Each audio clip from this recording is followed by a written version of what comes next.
2021 NHL Draft, July 23. Coverage begins 8 Eastern on the Deuce. ESPN2, that's just round 1. Rounds 2 through 7, young men have their dreams come true on the 24th. Our coverage, 11 a.m. Eastern on NHL Network. We'll also have pre- and post-coverage as well. These are the top 10 NHL Draft prospects, according to NHL Network. At number 1, a defenseman named Owen Power. I watched the World Championship. I got up at 7 a.m. for the medal round. USA and Canada. I emailed the IIHF, Mike Johnson, and I have you know, there's no way that kid who played like 26 minutes against the Americans, there's no way he could be draft eligible. He was incredible. Johnny, talk to us about this guy. He was ridiculous. Tone, and the best part about it is that prior to the tournament starting, we talked to Gerard Gallant, the coach of Canada, and he said, you know what, he's not going to play very much. He's the 7th or 8th defenseman. He's probably going to be here to watch and learn, and, we won't use him.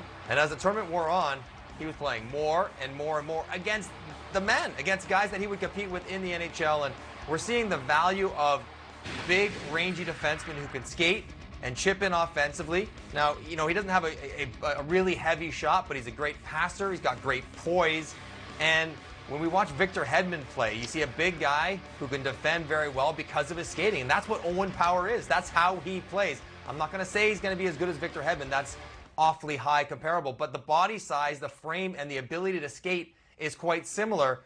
And the fact that he can step into that tournament and play against the men on that stage for a gold medal and have that kind of composure speaks to his maturity and the fact that if you draft him first overall, you know you're going to get a guy who's going to play in the top 4 of your team, top 2 for a decade plus, and he'll make it look easy because he's such a great skater. The offense will probably come, as will the strength, but he can step in right away and be a contributor. Lots, he sounds happy about all this, like he's Canadian. I don't care where he's from. He's a heck of a hockey player, Owen Power. And for me, he's actually separated himself from the rest of the pack. Clear cut number 1? There is a little bit of controversy there because Owen recently mentioned that he might be returning to Michigan. And a lot of times the first pick becomes or turns professional. But there's nothing that says he has to do that. So good for him. If he has the patience to do that and thinks he could develop his game more, I wouldn't necessarily disagree with him. However, the safest pick, in my opinion, in this draft is Matty Beniers. Now, Seattle won the lottery, so to speak, in that they moved up to get that second pick. And I got to tell you, I think it's going to be pretty hard for a guy like Ronnie Francis, who's potentially looking in the mirror at himself with Matty Beniers. And I know that's a mouthful, but you know what I mean. A great number 2 center that can play both ends of the rink. That's what I see with Matty Beniers, a guy that you can win a Stanley Cup with. He's got that kind of reliability. He's got enough offensive game to have some huge seasons, maybe like a Jonathan Toews has been. That type of leader, that type of personality, that type of game, that type of consistency where teams feel really good about him in the number 2 spot. But to be fair to this draft, it could go any which way, in my opinion, after the first pick. Johnny, he said safest. Do you agree? Well, yes, because if you're drafting that high, you assume, well, there's going to be offensive upside to the pick. And there will be for Matty Beniers. But safest in the sense that even if he doesn't turn into a 40-goal scorer, he's absolutely going to play and be a contributor in the NHL because he has such a mature game. And I think you saw the versatility. He had to play wing when he was playing with Team USA at the World Championships, not his natural position. When you watch him play in college as a center, he can really be a reliable two-way centerman. One of the foundational pieces of his game is he's an excellent, or maybe better than that, skater. And so you need that to play in the NHL nowadays. You need to be a great skater. Although I will say, talking to him too, he's also mentioned going back to school. And I think the college guys want to have a more normal college experience because they didn't really have that this year. Yes, they played some games, but they didn't get fans and boosters and tailgating and all those different things that are a lot of fun. So maybe both Powers and Beniers might end up back in school. It's been a lot of fun to watch the Hughes boys. Jack, of course, and his brother Quinn.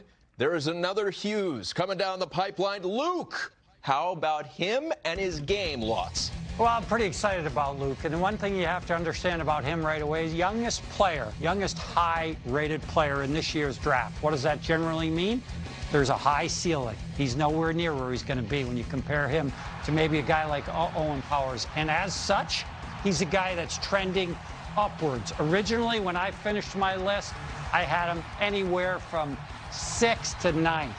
Now, as I talk to clubs, I'm getting the feeling he could move up as high as 3rd or 4th. Wow. I would have thought that was a stretch. What's so interesting about that, Johnny, is that man in the center, his team, the New Jersey Devils, happened to be picking 4th. Whoa. Now, should you pick him or should Vancouver pick him because they're brothers? No. Should you pick them, though, because they're the best player and they can help the team the most? And a team like Jersey could use a little more help on the back end? Yes. I think Luke has earned that. I'm fascinated to see where he goes. I know this is something that I'm sure is driving a team like the New Jersey Devils wild.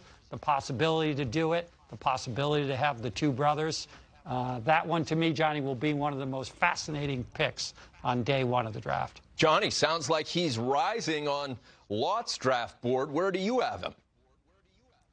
Yeah, I understand why. He's got a real maturity to his game, but he's not Quinn. He's much bigger. He's a little bit more reliable, maybe not quite as dynamic. He jokes, how are you different than Quinn? Well, I'm 6'2", and I can kill penalties. So like, he knows who he is. And I think that's what's wonderful about the Hughes family is that they all are very comfortable in who they are and who they are as players and the fact that they're siblings and they're going to be this kind of next generation of the Sutters. But it's all going to work because they're so mature and they're so grounded from the way they're brought up. Lots, I think his greatest strength is his lettuce. His hair reminds me of Julius impressive. Caesar. He's an impressive guy for a young guy. Very confident, understands. He's like a 10-year pro, his understanding of what's going on around him. However, don't sleep on the goalies in this draft, Tony. Incredible There's a couple of good ones. Yeah. A couple of good ones. Two great Knight, ones. Vassy, they were first-round picks, maybe. Thanks for watching.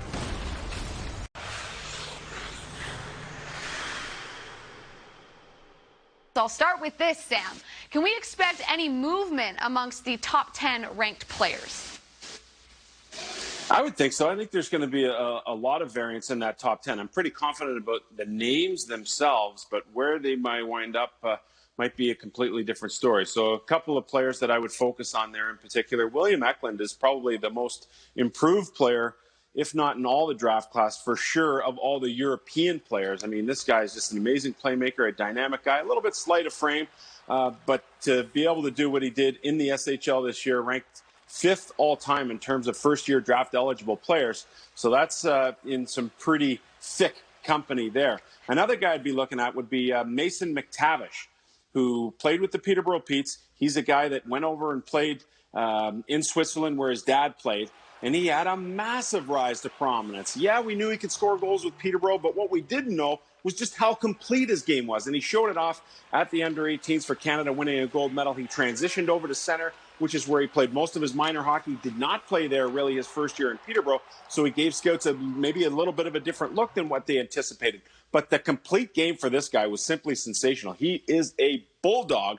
And what I projected him to be at the start, maybe in the 20 range, I think now is comfortably inside that top 10. It'll be interesting to see how high either of those two guys go. Don't sleep on the goaltender, Jesper Wallstedt. I think he comes into play with Detroit as early as pick 6. Okay, how about Owen Power? We got to talk about him, the projected first overall pick. He was on NHL Network quite a few weeks ago. Mike Johnson asked him if he would go back to school, if he'd try to go to the NHL right away, and he kind of said maybe he might go the college route. How would that affect his standing in the draft if that were the case? I don't think it would affect it at all, and there's a couple of reasons behind that. First of all, you're looking at 2 truncated seasons, so you've missed out essentially on a year worth of development. And not that it really matters, because I do believe he can play in the NHL right now. The second thing would be, if you look at this Michigan powerhouse team, I mean, you're talking about 3 first-rounders, probably all inside the top 10. You're talking about a recruiting class, Samaskovich, Dylan Duke. You're talking about guys that exist there, and Brisson and Bordelot. I mean, it's unbelievable the job Mel Pearson and the University of Michigan has done to get all these players recruited. So I think there's an opportunity for this young man to say, hey, I want a little bit of this college life, if you will, get to the big house, watch a game, go to basketball, and maybe win an NCAA title with a stacked Michigan team. So I don't think it deters Buffalo at all. I think Buffalo has a lot of house cleaning to do. And so to extend them by another year, it doesn't happen often. Eric Johnson back in it was 06, I guess it was, did it, but it doesn't happen often. But I don't think it affects his status at all. All right, fair enough. We've also got the expansion draft quickly approaching. Do you anticipate that picks are going to move around ahead of the draft for some of these teams?